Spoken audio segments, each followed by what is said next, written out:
आपल्यासोबत शिवसेनेचे नेते अर्जुन खोतकर आहेत. काय सांगणार?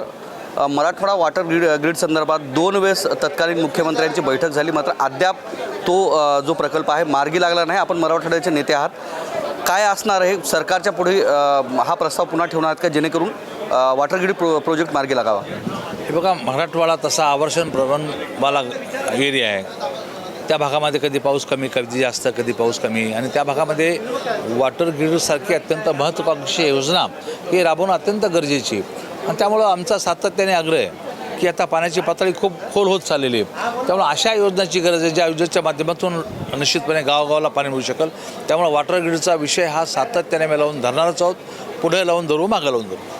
2 वेळेस बैठका झाल्या, 4,500 कोटीची तरतूद करण्यात आली, मात्र त्याच्यावर इम्प्लिमेंट केलं नाही सरकारनं. आपण सत्ताधारी पक्षात आहात, तर ठीक आहे, होईल ना, टप्प्याटप्प्याने होईल. आश्वस्त केलेलं आहे, योजना करू. कालावधी, एवढी मोठी योजना तर कालावधी लागतो, त्यामुळं थोडा वेळ सरकारला दिला पाहिजे. मात्र या तुलनेमध्ये विदर्भामध्ये जे आहे ते नदीजोड प्रकल्प आहे, तो जोरात सुरू आहे. हजारो कोटींची तरतूद त्या ठिकाणी करण्यात आली, मात्र मराठवाड्यातलं जे आहे अद्यापही प्रलंबित आहे. नाही, असं नाही. सर्व विषयावरती लक्ष देणं चालू आहे. मराठवाड्यातसुद्धा नदीजोड प्रकल्प हा मोठ्या प्रमाणामध्ये राबवावा अशा भागाची मागणी, तो पण होईल जाईल. नदीजोड 1 महिना उलटून गेलेला आहे पावसाळा सुरू होऊन, अद्यापही मराठवाड्यामध्ये पावसाचा थेंब पडलेला नाही. पेरण्या खोळंबलेल्या आहेत आणि त्याच्यामध्ये बोगस खतांचा सुळसुळाट आहे, तो होताना पाहायला मिळतं आहे. बोगस खत बियाणे जे आहेत त्यांचासुद्धा ही आहे. या संदर्भात सरकारपुढं काही प्रस्ताव ठेवून याच्यावर कारवाई करण्यासंदर्भात काही खतं आणि बोगस बियाणं ह्या प्रवृत्ती, आणि ही प्रवृत्ती अनेकदा ठेसून काढली, पण ती प्रवृत्ती अजूनही जात नाही. तर मला असं वाटतं की कायद्यात थोडासा बदल करून यांना कठोर शिक्षा कशी होईल या संदर्भातला विचार केला पाहिजे. वाढती बालगुन्हेगारी आहे, त्या संदर्भात सध्याच्याला चिंतेचं वातावरण आहे. आणि एकूण जर पाहिलं, पुण्यातील कालची जी घटना आहे, ज्यामध्ये एका 9वीतील तरुणानं विद्यार्थ्यानं त्याच्या शिक्षकावर थेट चाकू हल्ला केलेला आहे. हो, काल सभागृहामध्ये हा विषय मी काढला, माझा प्रश्न झाला, आणि मग तिथं त्या मुलाने हत्या केल्या. खरं तर हा फक्त महाराष्ट्रापुरता चिंतेचा विषय नाही, हा देश पातळीवर चिंतेचा विषय. लहान लहान मुलं शाळेत जातात तर दप्तरामध्ये रामपुरी घेऊन जातात, काही मुलं पिस्तलं घेऊन जातात.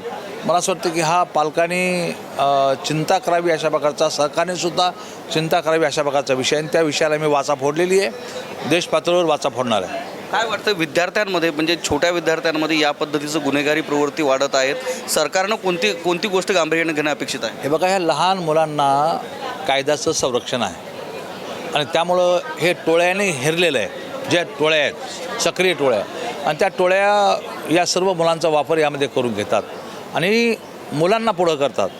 आणि मुलांना पुढे केले की 1 दिवसात बेल होते. दारू विकायला लहान लहान मुलं आहेत, सट्टा मटका घ्यायला लहान लहान मुलं आहेत, ड्रग्सच्या नॉर्कोटिक्सच्या गोळ्या विकायला लहान लहान मुलं आहेत. सर्व गोष्टीमध्ये लहान लहान मुलं आहेत, नंबर 2चे धंदे करणारे. त्यांना ते करत नाहीत, त्यांना एक करारा लावणारे लोक आहेत, हे मास्टर माइंड शोधले पाहिजेत आणि त्यांना मकोकामध्ये कारवाई केली पाहिजे. ऑपरेशन टायगरमध्ये सुरुवातीला 6 खासदार आले, काल सचिन सुद्धा सोबत आले. आणखी गोल किती बाकी आहे असं वाटतं? मला नाही माहीत. मनाने एकनाथ शिंदे साहेब मोठे सर्जन आमचे, ते अनेक ऑपरेशन पार करतील. हे शेवटचा प्रश्न आहे. आदित्य ठाकरे म्हणतात की ऑपरेशन टायगर नाही आहे, तर हे ऑपरेशन देवेंद्र फडणवीस आहे. तुम्ही या वक्तव्याकडे कसं पाहता? ते काही बोलू शकतात, मी काही त्याला बोलणार नाही. थँक्यू. हे आपल्यासोबत होते आमदार अर्जुन खोतकर, ज्यांनी ऑपरेशन टायगर व राज्यातील जी वाढती गुन्हेगारी आहे त्या संदर्भात भाष्य केले. कॅमेरामन सुधाकरसह मी धनंजय सोळंके. आपल्यासोबत शिवसेनेचे नेते अर्जुन खोतकर आहेत. काय सांगणार? मराठवाडा वॉटर ग्रीड संदर्भात 2 वेळेस तत्कालीन मुख्यमंत्र्यांची बैठक झाली, मात्र अद्याप तो जो प्रकल्प आहे मार्गी लागला नाही. आपण मराठवाड्याचे नेते आहात, काय असणार आहे सरकारच्या पुढे हा प्रस्ताव पुन्हा ठेवणार आहेत का, जेणेकरून वॉटर ग्रीड प्रोजेक्ट मार्गी लागावा? हे बघा, मराठवाडा तसा आवर्षण प्रवणवाला एरिया आहे.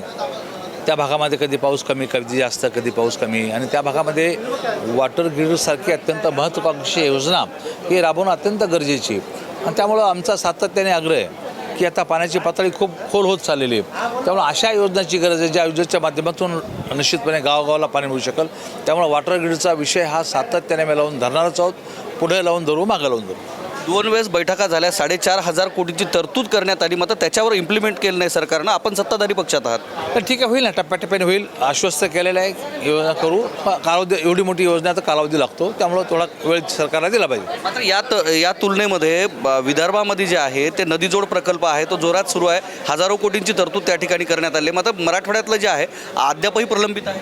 नाही असं नाही. सर्व विषयावरती लक्ष देणं चालू आहे. मराठवाड्यातसुद्धा नदीजोड प्रकल्प हा मोठ्या प्रमाणामध्ये राबवावा अशा प्रकारची मागणी तो पण होईल जाईल नदीजोड. एक महिना उलटून गेलेला आहे पावसाळा सुरू होऊन, अद्यापही मराठवाड्यामध्ये पावसाचा थेंब पडलेला नाही. पेरण्या खोळंबलेल्या आहेत आणि त्याच्यामध्ये बोगस खतांचा सुळसुळाट आहे तो होताना पाहायला मिळतं आहे. बोगस खत बियाणे जे आहेत त्यांचासुद्धा ही आहे. या संदर्भात सरकारपुढं काही प्रस्ताव ठेवून याच्यावर कारवाई करण्यासंदर्भात काही खतं आणि बोगस बियाणं ह्या प्रवृत्ती आणि ही प्रवृत्ती अनेकदा ठेसून काढली, पण ती प्रवृत्ती अजूनही जात नाही.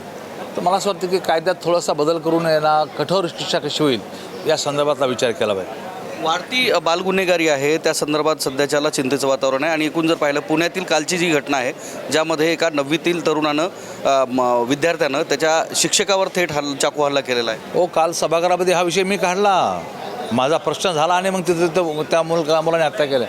खरं तर हा फक्त महाराष्ट्रापुरता चिंतेचा विषय नाही, हा देश पातळीवर चिंतेचा विषय. लहान लहान मुलं शाळेत जातात तर दप्तरामध्ये रामपुरी घेऊन जातात, काही मुलं पिस्तलं घेऊन जातात. मला असं वाटतं की हा पालकांनी चिंता करावी अशा प्रकारचा, सरकारनेसुद्धा चिंता करावी अशा प्रकारचा विषय आणि त्या विषयाला मी वाचा फोडलेली आहे, देश पातळीवर वाचा फोडणार आहे. काय वाटतं विद्यार्थ्यांमध्ये म्हणजे छोट्या विद्यार्थ्यांमध्ये या पद्धतीचं गुन्हेगारी प्रवृत्ती वाढत आहेत, सरकारनं कोणती गोष्ट गांभीर्याने घेणं अपेक्षित आहे? हे बघा, ह्या लहान मुलांना कायद्याचं संरक्षण आहे आणि त्यामुळं हे टोळ्याने हेरलेलं आहे. ज्या टोळ्या आहेत सक्रिय टोळ्या, आणि त्या टोळ्या या सर्व मुलांचा वापर यामध्ये करून घेतात आणि मुलांना पुढं करतात. आणि मुलांना पुढे केले की एक दिवसात बेल होते. दारू विकायला लहान लहान मुलं आहेत, सट्टा मटका घ्यायला लहान लहान मुलं आहेत, ड्रग्सच्या नॉर्कोटिक्सच्या गोळ्या विकायला लहान लहान मुलं आहेत. सर्व गोष्टीमध्ये लहान लहान मुलं आहेत, नंबर 2चे धंदे करणारे. त्यांना ते करत नाहीत, त्यांना एक करायला लावणारे लोक आहेत. हे मास्टर माइंड शोधले पाहिजेत आणि त्यांना मकोकामध्ये कारवाई केली पाहिजे. ऑपरेशन टायगरमध्ये सुरुवातीला 6 खासदार आले. काल सचिन आहेर सोबत आले. आणखी गोल किती बाकी आहे असं वाटतं? मला नाही माहीत. माननीय एकनाथ शिंदे साहेब मोठे सर्जन आहे आमचे, ते अनेक ऑपरेशन पार करतील. हे शेवटचा प्रश्न आहे. आदित्य ठाकरे म्हणतात की ऑपरेशन टायगर नाही आहे, तर हे ऑपरेशन देवेंद्र फडणवीस आहे. तुम्ही या वक्तव्याकडे कसं पाहता? ते काही बोलू शकतात, मी काही त्याला बोलणार नाही. थँक्यू. हे आपल्यासोबत होते आमदार अंजुल खोतकर, ज्यांनी ऑपरेशन टायगर व राज्यातील जी वाढती गुन्हेगारी आहे त्या संदर्भात भाष्य केले. कॅमेरामन सुधाकरसह मी धनंजय सोळंके, विधान भवन, मुंबई.